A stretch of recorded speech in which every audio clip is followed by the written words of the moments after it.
Good evening. Happy Wednesday. This is Wednesday Night Wellness Live with Dr. Andrew Merrill, and I'm here at Nightlight Chiropractic in downtown Orlando. And I am literally just wrapping up with my patients here for the day. There are still quite a few patients here in the office.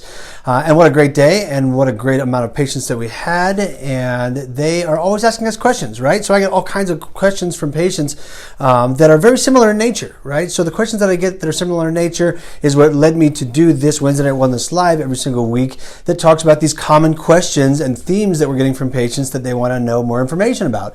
So as you can expect, the common theme and topic du jour was the coronavirus, right? And at first I thought about doing a big long spiel about coronavirus and kind of giving you a whole virology type like mini class. And then I thought to myself, I am totally underqualified to do anything of the sort. I know very, very little about coronavirus that you probably don't already know from watching all the different news stations. Here's what I also know about that though. I know that these different news stations have an axe to grind, and some of the stuff that you're getting is almost like them putting their little ideas together on top of what we actually know, right? So if you want to see what we actually know, you can go to the CDC and they'll show you what we actually know. All the media outlets take that information and then they turn it into something else of their own design. Just understand that that's not always the full story or even the real story. The real story comes from the CDC, and they're getting us information. Oh my gosh, they're getting us information as quickly as they can get us information, and it's fantastic how quickly they're moving. It really is amazing about how much information they're being able to gather and how quickly they're able to share that information. That being said, it does not change anything for you, the end user, right? So I don't think now is the time to go all kinds of crazy and buy all kinds of things. Now is the time to wait patiently and see what the recommendations are for you in your state and city and area before you do anything, really. So, I mean, I would do the average stuff, the normal stuff that you should already be doing and you should have been doing before, like washing your hands, not touching your face, avoiding, certain contact, but it doesn't actually have to be made, especially during like a cold and flu season. Anyway, so in lieu of talking about the coronavirus, because that was my little, 30-second spiel on that, is a quick quiz tonight. I'm going to quiz you, the viewers, and if you're watching this way after the fact, it's okay because I'm not going to keep score and there is no prize whether you win or lose or don't play. So we're going to do a little quiz on disc herniations because there's a lot of misinformation out there about disc herniations, and so I wanted to go over a little bit of the misinformation, right? The myths about disc herniation. So 5 quick questions, and I won't keep this too long. First question: disc herniations never go away and always require surgery. Is that true or false? They always require surgery, true or false? Comes out that it is false. It's pretty patently false. There was a study that came out in 2018. I think it had about 370 or so lumbar disc patients. And basically what they found was after 6 weeks of conservative care, meaning like the chiropractor or like the physical therapist, what they found was that about 92% or so actually get better, get relief of their symptoms, and then never go on to have surgery. So it's not true that it always requires surgery. A lot of cases we are able to correct. Now, keep in mind, that leaves 8% of those cases that we weren't able to help and ended up needing surgery, and we fully understand that. But the second question I have for you, so number 2 on that quiz tonight, is we can predict which patients need surgery in the beginning. True or false? What do you think? True or false? We can predict, surgeons, chiropractors, other medical doctors can predict if you're going to need that surgery way up front. So mostly false, right? Almost completely false, but I have to say mostly false because there's a smattering of research over here that says maybe we can, in certain situations, we can predict it. But most of the time, no. And that's basically just what we just mentioned, right? So if it was so easy to predict, then I would know with a 100% guarantee that I could help a patient when they came in, and the surgeon would be able to know too, and that's just not the case. So we have this algorithm that we try to do conservative first, and then if that doesn't work, we're trying to do injections or something else, and then surgery is the last resort, or at least it's supposed to be, because we don't know who we can help. Okay, so actually there was a 2019 study that came out that showed that there was leg pain was a factor after surgery. So if you had less leg pain after surgery, your recovery was going to be dramatically better. But if you had more leg pain after surgery, obviously you were going to be worse. All right, so I've got somebody out there shouting for gift cards for correct answers, and the answer is absolutely not. What I will do is I will send a $10 Starbucks card to you if you like and share this video. How about that? There's 6 of you watching me right now. I'll send you a $10 gift card to Starbucks if you like and share this video here tonight. Huh? That's not bad. 6 of you. 1, 2, 3, 4, 6. I wonder if I can figure out who's even watching. Anyways, I'm my worst technician. I'm terrible at this technician stuff. Anyways, all right, we're going to go on to number 3 here. Number 3, 50% of people without back pain have disc herniations.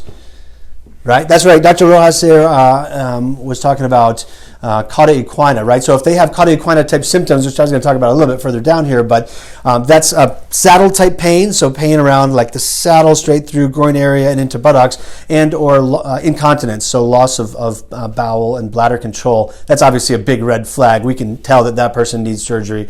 Typically, they don't walk into the office, right? In chiropractic school with Dr. Rojas, we were made to believe that these people just kind of saunter in like on a random Thursday, and it doesn't really happen. People mostly know that they need to be at the emergency room for that stuff. Hey, Mr. Coolness, good to see you there, sir. All right, so we're doing a quiz tonight. Jeffrey, if you're late to the party. Quiz tonight, and number 3 is 50% of people without back pain have disc herniations. Is that true or false? What do you heard? What do you think? True or false? 50% of people without back pain have disc herniations. And this is actually false, right? If you were typing false.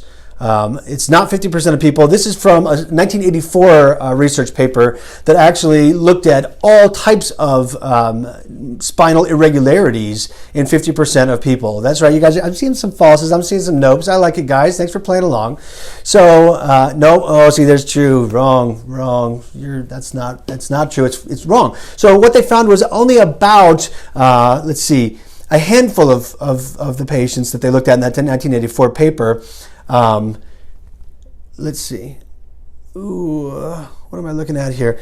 It was less than 10% that had disc herniations without symptoms. So false. If you, I don't want you to think that disc herniations are real or are normal. Disc herniations are not normal even in asymptomatic populations, and it's not just some incidental finding that we see. And this goes on in the medical legal arenas all the time. People are like, "Oh yeah, but that could have been there forever." That's just not the case. That's not typically how it works and what we see.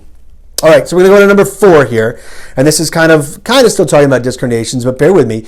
So sit-ups have been found to cause disc herniations. Is that true or is that false? Sit-ups have been found to cause disc herniations in the lumbar spine. True? False? What do you think? So it turns out that it is true. Right? And it's so true, as proven by Stu McGill, who's a great researcher out of the McGill Institute, who basically was looking at people, and he was finding that your discs undergo about 340 kilograms of compression while you're doing that sit-up, that's a lot of weight, people. Like the disc, to have that much weight on it is like having 4 or 5 people kind of sit on you to create all that extra pressure into that disc. And I'd like some chews. Everyone's throwing up some chews there. I'd like chew. That's close enough to true, Mr. Merrill. So 340 kilograms of compression on that disc is enough to make that disc herniate. It is true that it has been linked to disc herniations. Sit-ups have been linked to disc herniations, which is why the Army is moving away from sit-ups as one of its regular routine physical activities, which is kind of interesting that they're incorporating some of that research from, I'm not in the middle here, in Dr. McGill's research. So it's saying that I have all kinds of connection issues. So we're going to wrap this thing up with number 5 on this quiz this evening. If you have sciatica, that pain that goes from your back down your glutes to your leg, if you have sciatica, you definitely have a disc herniation. Is that true or false? What do you think, folks? True or false? You have the sciatica, you have that leg pain, it's got to be a disc herniation. It's a disc herniation. Treat it like a disc herniation. What do you think? I'm getting some chews out there, but the answer is false. So the answer is false. There are 6 different causes of sciatic type pain into the glutes there, and only 3 of them even involve the disc. So it is false. That sciatic pain could also be a few other things, including pregnancy is just one, which increases some of the swelling in the area, but also when you can have piriformis syndrome, where one of the muscles kind of underneath your glute pinches that sciatic nerve. So anyways, thank you guys all for joining in. That's all I have for this evening. If you guys liked this quiz type format, because I did, man. Thanks for playing along. Thanks for watching. I really enjoyed, people interacting here. Let me know in the comments if you want to hear about a certain topic or idea. Next week I was actually planning on trying to get one of the patients that's probably still here so that I could video kind of a patient interaction and showing how I adjust. Anyways, that's all I have for this evening. Have a wonderful Wednesday and a great rest of your week. I'll see you next Wednesday for another Wednesday Night Wellness Live. Thank you. Good night.